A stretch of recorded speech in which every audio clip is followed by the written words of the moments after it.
I want to talk to you about reacting non-defensively to criticism. It's very common for people to be defensive when they're criticized because defensive means to defend against an attack. And when you're criticized, you feel attacked.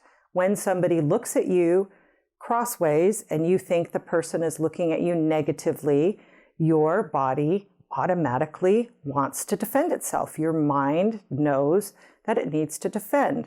So defensiveness is pretty common and normal, but it doesn't serve us in our relationships. Defensiveness only causes things to escalate, get worse, get into an argument. The person doesn't feel heard. We don't feel heard. We both walk away mad. So when you are criticized or somebody says something to you and you feel like you're responding in an attack, that's what you need to do. Pay attention to what's happening in your body. Why? Because when we feel attacked, our lower brain, not our higher brain, which is the thinking brain, our lower brain automatically perceives things that remind us of something, a tone, a look, a stance, a word, body language. Our lower brain responds to that before we can even register in our higher brain that this person is going to levy a criticism against us. And it puts us into fight or flight, which puts us into a place where we're got adrenaline going, our muscles are tight, we're into that fight or flight, and automatically we're going to want to fight or we're going to want to flee.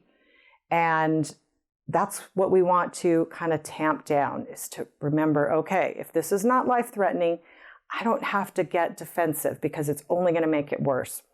So once you've done that and calmed your body down so you're not reacting out of a defensive body state, then put yourself in the other person's shoes. You know, all of us have limitations to our view. All of us have blind spots. You've got to try to put yourself in the other person's shoe, not automatically think, oh, this criticism's not true, there's nothing to it.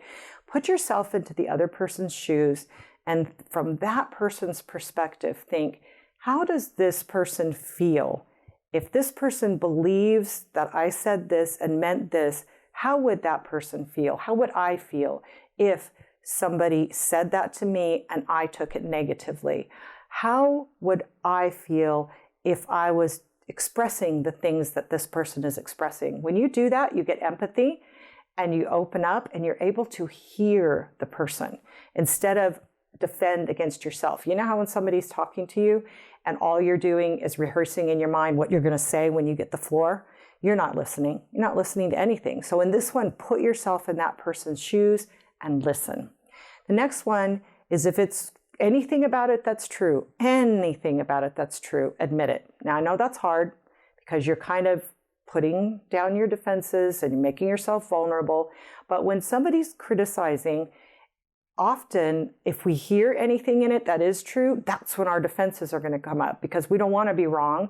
We don't want to be found out. We don't want people to correct us. We don't want them to be right. But if you just humble yourself and admit, you know, there is some truth to that.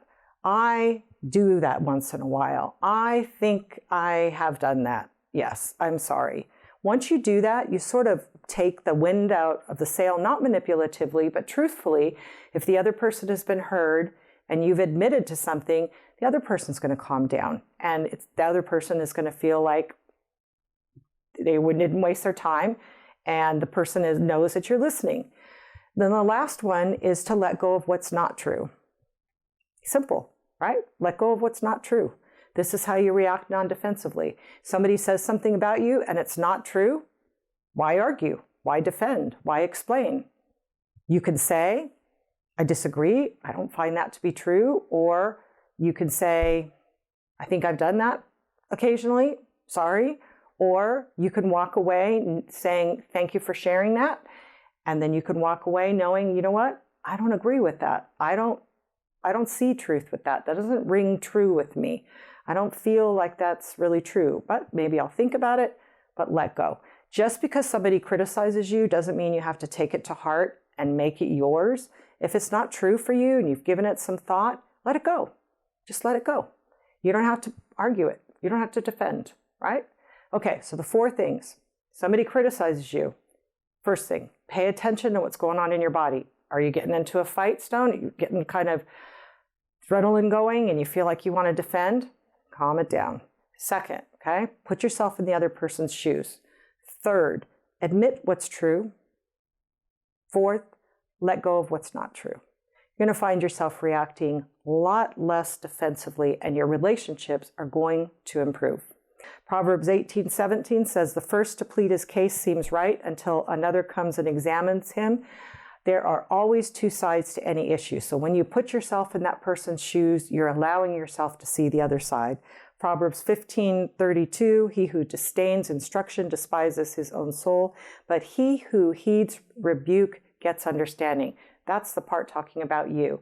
If you listen to the criticism, there's probably some understanding that you're going to get in some way. So now, thank you for watching this video on Change My Relationship. Please go to my website, check out my resources and studies, and my free devotionals. Thank you.